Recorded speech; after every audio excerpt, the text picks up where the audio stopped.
just up ahead. My synths are standing down. Let's talk.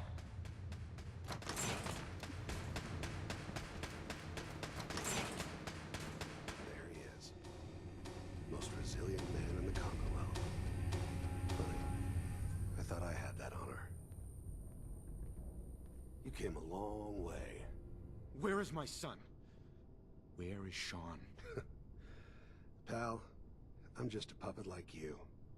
My stage is a little bigger, that's all. Sean's a good We'll kid. snoop him out. Bit older than you expected, am I right? But he's doing... Fuck you, Kellogg. Let him go. Your time... He's home. In the Institute. The Institute? Well, I'll find him. No matter where he is. Nothing will stop me. God, you're persistent. I give you credit. It's the way a father should act. The way I'd be acting if I was in your place, I like to think. Even if it is useless. But I think we've been talking long enough. We both know how this has to end. So, you ready? You know I am, Kellogg. Got him!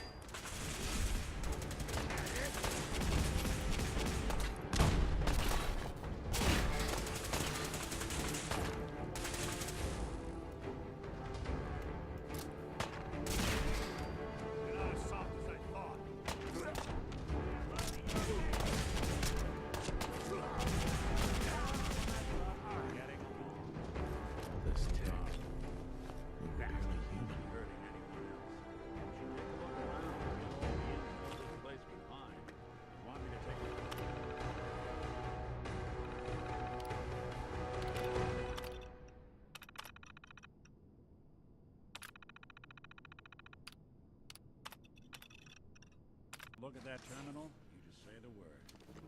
Always had a way with machines.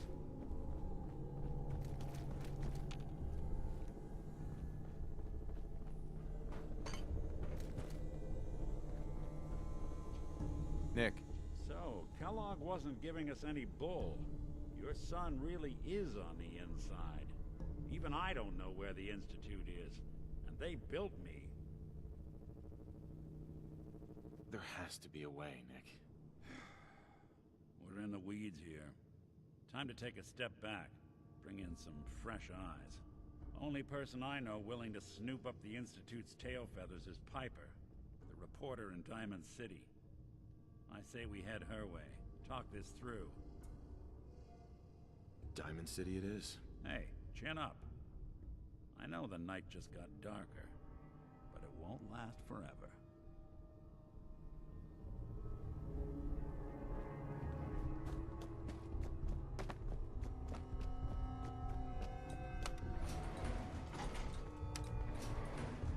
Going up.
Deep into that darkness.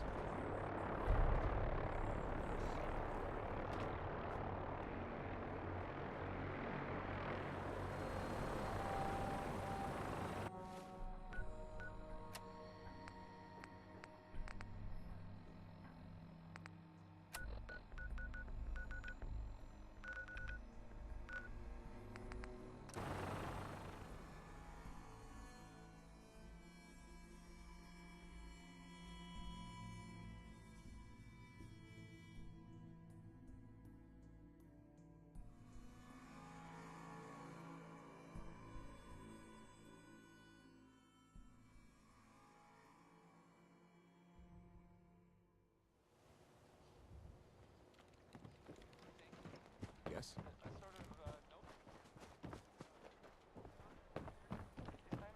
And I'll read it. Feeling.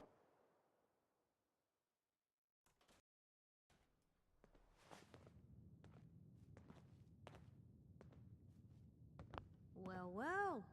Nikki Valentine walks into my office for a change. What can I say, Piper? You, me, and hard luck all seem to run together like acid rain down an old sewer. You, including your client here in that analogy? So, you two are finally letting me in on this little case of yours. What's the story? We need help, Piper. This man named Kellogg kidnapped my son. But that wasn't all. He was working with the Institute. He gave them Sean. The Institute. Oh boy. I've been investigating these creeps for over a year now. The Commonwealth's boogeyman. Feared and hated by everyone. True enough. Sometimes they snatch people in the middle of the night, and sometimes they leave old synths behind to remind us that they're out there, but to this day, there's one thing nobody really knows. Where the Institute actually is. Or how to get in. Exactly. But there's one person who has to know, right? The guy who just handed them Sean. Kellogg. Huh. Man like that would have had access. In and out. But we both know that angle isn't going to work. Because he's dead. So, a murderer and a kidnapper gets his brains blown out by an avenging parent. Huh. Be a great ending if we didn't still have the biggest mystery in the Commonwealth to solve. I was so blinded by anger. I just wanted him dead. Now look what I've done. Gets his brains blown out. Huh. His brains. You know, we may not need the man at all. You're talking crazy here, Nick. Got a fault in the old subroutines? Look, there's a place in Goodneighbor called the Memory Den. Relive the past moments in your mind as clear as the day they happened. If anyone could get a dead brain to sing, it'll be Dr. Amari, the mind behind the memories. I hope you're right, Nick. Let's see. I guess we're gonna need a piece of Kellogg's brain. Enough gray matter to bring to Amari and find out if this is going to work. Jesus, Nick. Gross. Seriously? I know it's grisly, but what choice do we have? We got no leads, nothing. That old Merc's brain just might have all the secrets we need to know. Actually, I think I already have something. Kellogg had this thing attached to his head. Cybernetics, huh? We may have just won the lottery. Whether we're riding this crazy brain train or not, we can't all go running across the Commonwealth, so... who's coming with you? I have to go to the Memory Den either way, if I'm gonna introduce you to Amari. But if you want to head there together, just say so. I'll head out with Piper. We'll meet you there, Nick. Sounds good. You two stay out of trouble. Don't worry. We're gonna get your boy back. Just a few more steps.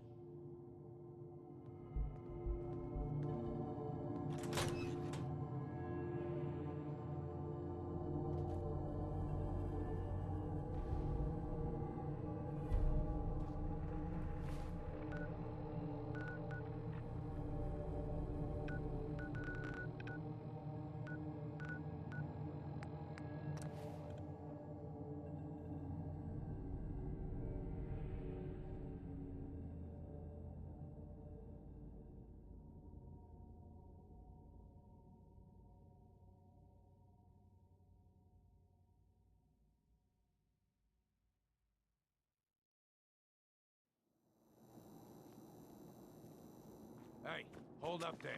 Hey, don't you ignore me. Whoa, whoa, whoa. Time out. Someone steps through the gate the first time.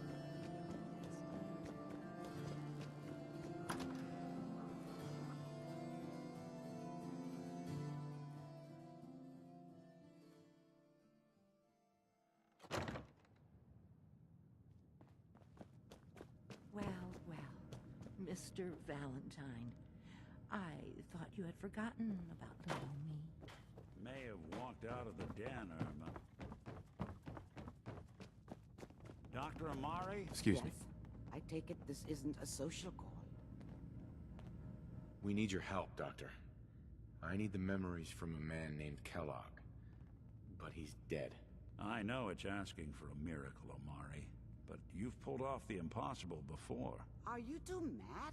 Putting aside the fact that you're asking me to defile a corpse, you don't realize that the memory simulators require intact, living brains to function.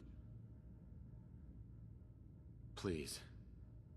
Nick told me you're the only one who can make this work. This dead brain had inside knowledge of the Institute, Amari. The biggest scientific secret of the Commonwealth. You need this, and so do we. Fine. I'll take a look. But no guarantees. Do you have it with you? Here's what I could find. What's this? This isn't a brain. This is... Wait. That's the hippocampus. And this thing attached to it? A neural interface? Those circuits look awfully familiar. I'm not surprised. From what I've seen, all Institute technology has a similar architecture. Go on, Doctor. Mr. Valentine is an older generation synth. But Institute technology being what it is, the brain implant could fit him. But that's an incredible risk to take. We're talking about wiring something to his brain. Don't worry about me, Amari. I'm well past the warranty date anyway. I appreciate this, Nick. You can thank me when we've found your son. All right, let's do this. Whenever you're ready, Mr. Valentine, just sit down. If I start cackling like an old grizzled mercenary, pull me out, okay? Let's see here. I need you to keep talking to me, Mr. Valentine. Any slight change in your cognitive functions could be dire. Are you feeling any different? There's a lot of flashes. Static. I can't make sense of any of it, Doc. That's what I was afraid of. The mnemonic impressions are encoded. It appears the Institute has one last failsafe. There's a lock on the memories in the implant. Is Nick gonna be okay? Yes, the connections appear to be stable. Hopefully it'll be as simple as unplugging the implant once we're done. But that doesn't get around the current problem. The memory encryption is too strong for a single mind. But what if we use two? We load both you and Mr. Valentine into the memory loungers. Run your cognitive functions in parallel. He'll act as a host, while your consciousness drives through whatever memories we can find. All right. Let's get started. Just sit down over there, and keep your fingers crossed. See you on the other side.